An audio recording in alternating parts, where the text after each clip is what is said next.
Bonjour à tous, on commence cette revue de presse avec les Pays-Bas qui se sont de nouveau imposés hier. Après leur victoire 4-2 contre l'Allemagne, les Néerlandais ont facilement pris le dessus sur l'Estonie 4-0, avec un doublé de Babel et des réalisations de Depay et Wijnaldum pour creuser l'écart. Un travail bien fait, résume le journal Sport-Wereld. La Belgique jouait également hier face à l'Écosse. Les Diables Rouges l'ont emporté avec le même score, 4-0, et l'homme du match pour la dernière heure a été Kevin De Bruyne, impliqué sur les 4 buts de son équipe. Un KDB taille patron, écrit le quotidien belge.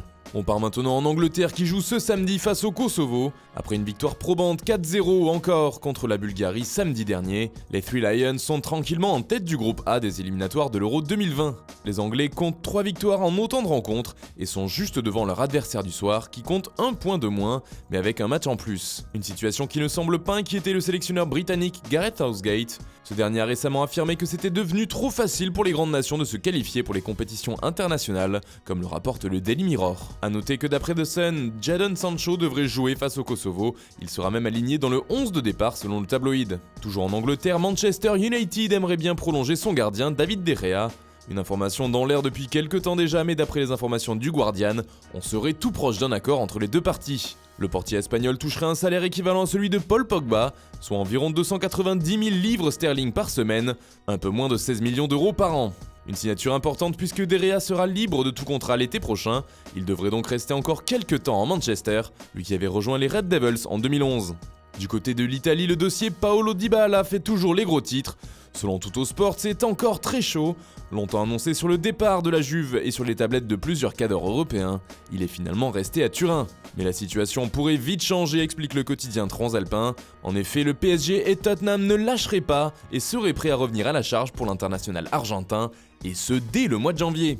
De son côté, le joueur galère à trouver sa place dans l'effectif des Bianconeri et devrait encore être sur le banc lors de la reprise du championnat. Et justement, ce sont les stars de la Serie A qui font la une de la Gazzetta dello Sport. Le journal italien les appelle les ballons d'or. Les salaires sont plus hauts que jamais en Serie A. Ils représentent environ 1,36 milliard d'euros. Le média transalpin parle notamment d'effet Ronaldo, de boom de la Juve pour expliquer ce phénomène, et ajoute que 7 joueurs bianconeri font partie du top 10 des plus gros salaires du championnat. Mathis de Ligt est par exemple deuxième du classement avec 8 millions d'euros par an. Le premier n'est autre que CR7 avec environ 31 millions d'euros annuels. Romelu Lukaku et Gonzalo Higuain viennent compléter le podium, à égalité pour cette troisième place avec environ 7,5 millions d'euros par saison. Paolo Dybala est quatrième avec 7,4 millions d'euros. Adrien Rabiot est à la 5e place avec Aaron Ramsey pour 7 millions d'euros.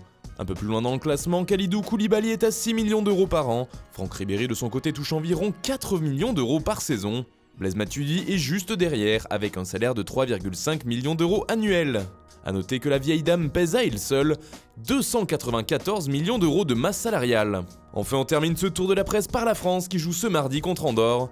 Après un large succès 4-1 contre l'Albanie, les Bleus auront à cœur de réaliser à nouveau une belle performance. Droit au but, titre l'équipe. La rencontre se jouera à Saint-Denis au Stade de France et ce sera d'ailleurs le 100e match de l'équipe de France dans cette enceinte, qui a notamment vu les Bleus devenir champions du monde pour la première fois. Voilà, c'est tout pour ce matin, bonne journée à tous, on se retrouve très vite pour une nouvelle vidéo sur Foot Mercato.